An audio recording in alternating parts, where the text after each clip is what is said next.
From the green spider we learn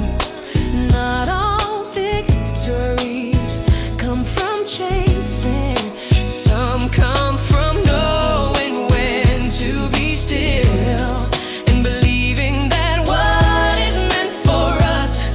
will pass close enough if we are present, calm and alive